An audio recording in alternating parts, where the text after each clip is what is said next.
നമസ്കാരം സുഹൃത്തുക്കളെ, പുതിയൊരു വീഡിയോയിലേക്ക് എല്ലാവർക്കും സ്വാഗതം. കുഞ്ഞിനെ ഹസ്ബൻഡ് അമ്മയുടെ അടുത്താക്കി ഞാൻ കുറച്ച് നേരം പഠിക്കാനായിട്ട് വീട്ടിൽ പോയായിരുന്നു കേട്ടോ ഗൈസ്. ഞാനിന്ന് വീട്ടിൽ പഠിക്കാൻ പോയെന്ന് പറഞ്ഞായിരുന്നില്ല ഗൈസ്. അപ്പോൾ ഞാൻ ഏകദേശം ഒരു 4 മണിയായപ്പോൾ എത്തി. അത് കഴിഞ്ഞ് 4 തൊട്ട് ഒരു 5 വരെ പഠിക്കണമെന്ന് വിചാരിച്ചാണ്. പക്ഷേ കുഞ്ഞ് ഭയങ്കര കരച്ചിലായിരുന്നു. പിന്നെ അവളെ ഉറക്കി. അവിടെ ഉറക്കിയെടുത്തുനിന്ന് നമ്മൾ എഴുന്നേറ്റ് പോന്നു കഴിഞ്ഞാൽ അവളും എഴുന്നേറ്റ് പോരും. അപ്പോൾ അവിടെ കൂടെ കുറച്ച് നേരം കിടന്നു. ഒരു 5:30 വരെ ഞാൻ കിടന്നു, ഉറങ്ങിയില്ല. അപ്പോൾ ഫോണിൽ കറണ്ട് അഫയേഴ്സ് എന്തെങ്കിലും നോക്കാമെന്ന് വെച്ച് ഫോൺ എടുത്തതാണ്. പക്ഷേ ഡിസ്ട്രാക്റ്റഡ് ആയിപ്പോയി. വേറെ എന്തൊക്കെയോ യൂട്യൂബിലോ വേറെ എന്തൊക്കെ കുറേ കാര്യങ്ങളാണ് നോക്കിയത്. അപ്പോൾ ആ സമയം എനിക്ക് യൂട്ടിലൈസ് ചെയ്യാൻ പറ്റിയില്ല. അതിനുശേഷം പിന്നെ കുറച്ച് നമ്മുടെ വൈകുന്നേരത്തെ സന്ധ്യാമൂർത്ത പരിപാടികളുണ്ടല്ലോ, മിറ്റടി, പിന്നെ കൊച്ചിനെ കുളിപ്പിക്കൽ, അകം വൃത്തിയാക്കൽ, വിളക്ക് കത്തിക്കൽ, പിന്നെ കഞ്ഞി കറിയുടെ പരിപാടി, അതെല്ലാം നോക്കി. കൊച്ചിന് വേണ്ടതെല്ലാം പെട്ടെന്ന് ഒരു പപ്പടം വറുത്ത് ജസ്റ്റ് ഒന്ന് സെറ്റാക്കി വെച്ചു. പിന്നെ ചോറൊക്കെ ഒന്ന് ചൂടാക്കി എടുത്തു. ഇതെല്ലാം ഒരു 5:30 to 7 മണിക്കുള്ളിൽ ചെയ്ത് തീർത്തു. 7 ആയപ്പം കൊച്ചിന് ഫുഡ് കൊടുത്തു. 7 to 7:30 ഫുഡ് കൊടുത്തു. അപ്പോൾ 7:30 ആകുമ്പം അപ്പോഴാണ് എനിക്ക് പഠിക്കാനിരിക്കാൻ പറ്റിയത്. അതുകൊണ്ടാണ്. അപ്പം ജോലിക്ക് പോകുന്നവരോ അല്ലെങ്കിൽ കുട്ടികളുള്ളവരോ ഒക്കെയാണ് എൻ്റെ വീഡിയോസ് കാണുന്നതെങ്കിൽ എനിക്ക് അവരോട് പറയാനുള്ളത്, നമ്മുടെ ടൈം എന്ന് പറയുന്നത് അത്ര ഇമ്പോർട്ടൻ്റ് ആണ്. ഇപ്പോൾ നമ്മൾ എപ്പോഴും വിചാരിക്കുക എനിക്ക് 7:30 തൊട്ട് ഇത്ര മണി വരെ പഠിക്കണം എന്നുണ്ടെങ്കിൽ നമ്മളതനുസരിച്ച് നമ്മുടെ എല്ലാ കാര്യങ്ങളും നീക്കേണ്ടി വരും. നമ്മളൊരു ലാഗ് അടിച്ചിരുന്നു കഴിഞ്ഞാൽ നീക്കത്തില്ല. അപ്പം എനിക്കൊരു വിചാരമുണ്ട്, എനിക്ക് 7:30 പഠിക്കാനിരിക്കണം. അങ്ങനെയാണെങ്കിൽ 7:30 എൻ്റെ കുറേ റെസ്പോൺസിബിലിറ്റീസ് ഉണ്ടല്ലോ, അതെല്ലാം തീർക്കണം. പ്രത്യേകിച്ച് കൊച്ചിൻ്റെ കാര്യത്തിലുള്ള റെസ്പോൺസിബിലിറ്റീസ്, അവൾക്ക് ഫുഡ് കൊടുക്കുക, അങ്ങനെയുള്ള അവളെ കുളിപ്പിക്കുക, വൈകുന്നേരത്തെ അതെല്ലാം കഴിച്ച് കഴിഞ്ഞാൽ 7:30 to പിന്നെ എനിക്ക് പഠിക്കാനിരിക്കാം. അപ്പോൾ ഞാൻ ചെയ്തതെന്ന് പറഞ്ഞാൽ മലയാളമാണ് നോക്കിയത്. മലയാളം ഞാൻ ഫോളോ ചെയ്യുന്ന കുറേ ടെലഗ്രാം ചാനൽസ് ഉണ്ട്. പ്രത്യേകിച്ച് മലയാളം ഫസ്റ്റ് ബെൽ എന്ന് പറഞ്ഞ ചാനൽ, അതിൽ നോട്ട്സൊക്കെ ഡെയിലി എഴുതാറുണ്ട്. പിന്നെ അതുകൂടാതെ ലളിത മലയാളത്തിൻ്റെ ഒരു ബുക്കുണ്ട്. പെയ്ഡ് പ്രൊമോഷനല്ല കേട്ടോ, ഞാൻ യൂസ് ചെയ്യുന്ന ബുക്കാണ്. അപ്പം കാശ് കൊടുത്ത് മേടിച്ച ബുക്കാണ്. അപ്പം അത്യാവശ്യം നല്ല ബുക്കാണ് കേട്ടോ. ക്വസ്റ്റ്യൻ പേപ്പേഴ്സിൻ്റെ മലയാളത്തിലെ മാത്രം ക്വസ്റ്റ്യൻ പേപ്പേഴ്സ് മാത്രമാണ്, PYQ മാത്രം. അപ്പം അതും ചെയ്തു. അത്യാവശ്യം കുഴപ്പമില്ലാത്ത മാർക്ക് കിട്ടിയിട്ടുണ്ട്. ഒരു 7 റേഞ്ചിലൊക്കെ മാർക്കുണ്ട്. എനിക്ക് മലയാളത്തിന് വളരെ മാർക്ക് കുറവല്ലായിരുന്നു നേരത്തെ. ഒരു 4, 3 ആ റേഞ്ചിലൊക്കെ ആയിരുന്നു. അത് കഴിഞ്ഞ് കണ്ടിന്യൂസ്ലി ഇങ്ങനെ ഈ ഒരു ഫസ്റ്റ് ബെൽ മലയാളം മെയിൻലി ആ ഒരു ചാനലാണ് ഫോളോ ചെയ്തത്. അതും പിന്നെ ബാക്കി കുറേ എൻ്റെ കയ്യിലൊരു ചെറിയൊരു പഴയ ബുക്കാണ്, അതും എല്ലാം കൂടെ വെച്ച് നോക്കുമ്പോൾ ഇപ്പോൾ ഏകദേശം 5-ന് മേളിലൊക്കെ വരുന്നുണ്ട് മാർക്ക്, കൺസിസ്റ്റൻ്റായിട്ട് വരുന്നുണ്ട് മലയാളം. അപ്പം നന്നായിട്ട് ഇമ്പ്രൂവ് ആയിട്ടുണ്ട്.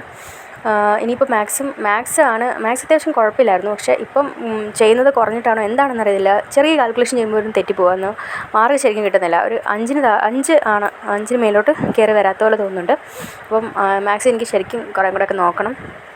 അത് കഴിഞ്ഞിട്ട് തെറ്റിപ്പോയ കുറച്ച് ഏരിയാസ് ഉണ്ടല്ലോ, ഈ ക്വസ്റ്റ്യൻ പേപ്പർ ചെയ്ത് കഴിയുമ്പോൾ തെറ്റിപ്പോയതും അതിൻ്റെ റിലേറ്റഡ് ഫാക്ട്സും എല്ലാം കൂടെ അപ്പുറത്തെ പേജിൽ കൊടുത്തിട്ടുണ്ട്. അപ്പോൾ അത് ഞാൻ ജസ്റ്റ് എൻ്റെ മലയാളം ബുക്കിലേക്ക് എഴുതാൻ, എനിക്കൊരു മലയാളത്തിൻ്റെ ഇത് മാത്രം എഴുതാനായിട്ടൊരു ബുക്കുണ്ട്. അപ്പം അതിലേക്ക് ഞാൻ എഴുതി വെക്കുവാണ് കേട്ടോ. ഇതിന് ശേഷം SC പഠിക്കണമെന്ന് വിചാരിച്ച ഗൈസ്. പക്ഷേ കൊച്ചിനെ ഉറക്കിയ കൂടെ കിടന്നപ്പം ഞാൻ ഉറങ്ങിപ്പോയി. നെക്സ്റ്റ് ഡേ മോർണിംഗ് ആണ്. നെക്സ്റ്റ് ഡേ രാവിലെ കൊച്ചിന് ഉച്ചക്കത്തേക്കുള്ള മീനൊക്കെ വറുത്ത് വെക്കുവാണ് ഞാൻ. ഹസ്ബൻഡ് അമ്മയുടെ അടുത്ത് കൊച്ചിനെ ആക്കിയിട്ട് കുറച്ച് നേരം ഒരു 3 hours 4 hours വീട്ടിൽ പോയത് പഠിക്കും. അപ്പോൾ അവൾക്ക് വേണ്ടിയുള്ള മീനൊക്കെ വറുത്ത് എല്ലാം വെച്ചിട്ടുണ്ട്. രാവിലെ ദോശയൊക്കെ ഉണ്ടാക്കി. രാവിലത്തെ കുക്കിംഗ് പരിപാടി എല്ലാം കഴിഞ്ഞു. ഇതിനിടയ്ക്ക് അടുക്കള വയ്ക്കുന്നതിൻ്റെ ഇടയ്ക്ക് കുറച്ച് current affairs daily എഴുതിയായിരുന്നു.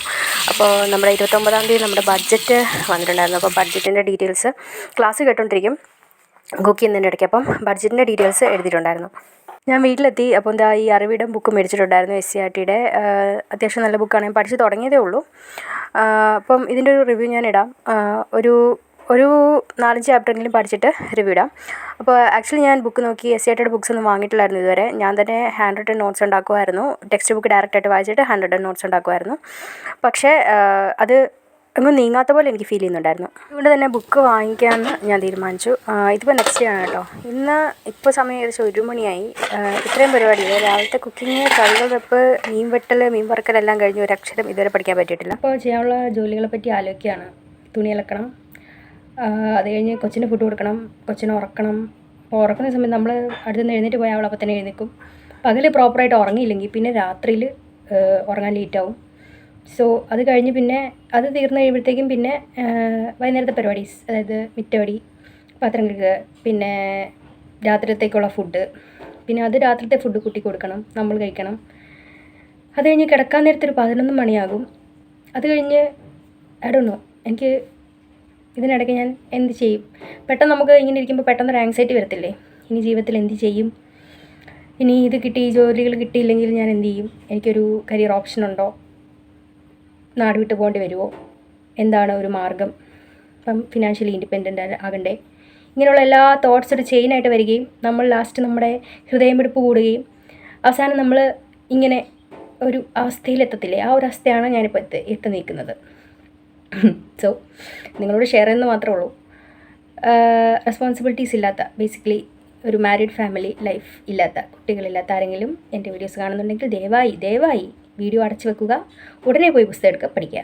Because responsibilities ആയതിനു ശേഷം കുറച്ചും കൂടി ചാലഞ്ചിങ് ആണ്.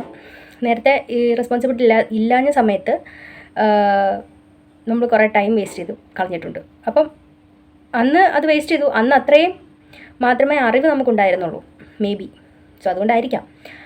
സോ ആരെങ്കിലും കാണുന്നുണ്ടെങ്കിൽ വേഗം പഠിച്ചു കേട്ടോ. കാരണം ലാസ്റ്റ് നമ്മൾ ഇങ്ങനെ സമയം എവിടെയൊക്കെ കിട്ടും എന്നിങ്ങനെ അന്വേഷിച്ച് നടന്ന് പഠിക്കേണ്ടി വരും. പിന്നെ ഒരുപാട് ലേറ്റ് ആയി കഴിയുമ്പോഴത്തേക്കും നമ്മൾ ഭയങ്കര ടയർഡായിരിക്കും, നമ്മൾ ചിലപ്പോൾ ഉറങ്ങിപ്പോവും.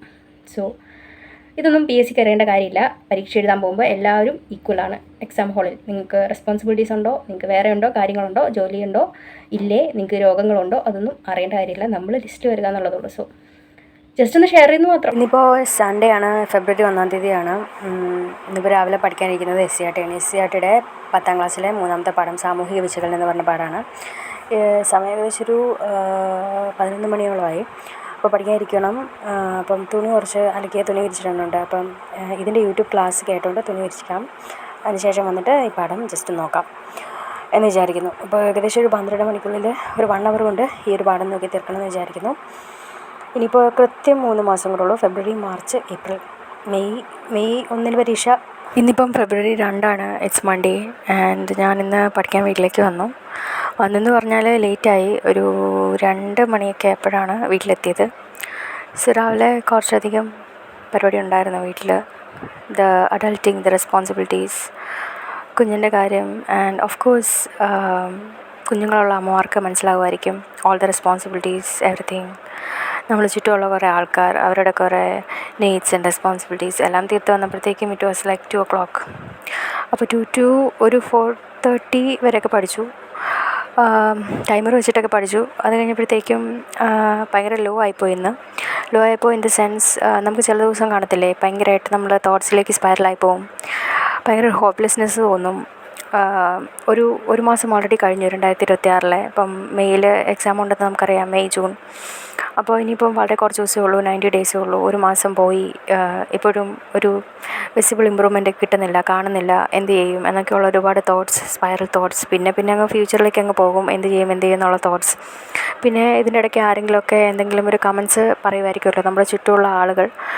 അപ്പം ആ കമൻസ് എന്തെങ്കിലും കേട്ടിട്ടുണ്ടെങ്കിൽ അത് പിന്നെ മൈൻഡിൽ റിപ്ലൈ ചെയ്യാൻ തുടങ്ങും, എന്ത് ചെയ്യും എന്നുള്ളത്. ബട്ട് സ്റ്റിൽ ഞാൻ എന്നാലും ഇത്രയും ആങ്സൈറ്റിയും കാര്യങ്ങളൊക്കെ ഉണ്ടായിരുന്നെങ്കിൽ കൂടി ഞാനൊരു 2 to 4 പഠിച്ചിരുന്നു. ഏകദേശം ഒരു 2.5 പാഠം 10ാം ക്ലാസ്സിൻ്റെ പഠിച്ചു. 10ാം ക്ലാസ്സിൻ്റെ പാഠങ്ങൾ ഇച്ചിരി പാടാണ് പഠിക്കാൻ, കുറച്ച് വലിയ പാഠങ്ങളാണ്. പുതിയ ടെക്സ്റ്റാണ് പഠിച്ചുകൊണ്ടിരിക്കുന്നത് 10ാം ക്ലാസ്സിൻ്റെ. 3 പാഠം ഇന്നലെയും മിനിഞ്ഞാന്നും കൊണ്ട് പഠിച്ചായിരുന്നു. ഇന്ന് ഒരു 3 പാഠത്തിൻ്റെ കുറച്ചും കൂടെ ഉള്ളൂ 3ാമത്തെ പാഠം തീരാനായിട്ട്. 3ാമത്തെ പാഠം വലുതായിട്ടൊന്നും ഇല്ല. അപ്പോൾ മൊത്തത്തിൽ ഇപ്പോൾ 10ാം ക്ലാസ്സിൻ്റെ 6 പാഠങ്ങൾ ഏകദേശം തീർന്നിട്ടുണ്ട്. അപ്പം SCERT ആണ് ഇന്ന് പഠിച്ചത്. കുറേയൊക്കെ പഠിച്ചു, തിരിച്ചു പോവാണ് വീട്ടിലേക്ക്. ഞാൻ ഡെയിലി കറണ്ട് അഫയേഴ്സ് ഷോർട്സ് ആയിട്ട് ഇടുന്നുണ്ട് നമ്മുടെ ചാനലിൽ. അപ്പം അതും ഫോളോ ചെയ്യുക. കൂടുതൽ വീഡിയോസിനായിട്ട് നമ്മുടെ ചാനൽ സബ്സ്ക്രൈബ് ചെയ്യുക. വീഡിയോസ് ഇഷ്ടപ്പെടുന്നുണ്ടെങ്കിൽ നമ്മുടെ ഒരു കമൻറ്റ്സ് തരിക, അത് എനിക്ക് വളരെ ഇമ്പോർട്ടൻ്റ് ആണ്. അപ്പം താങ്ക് യു.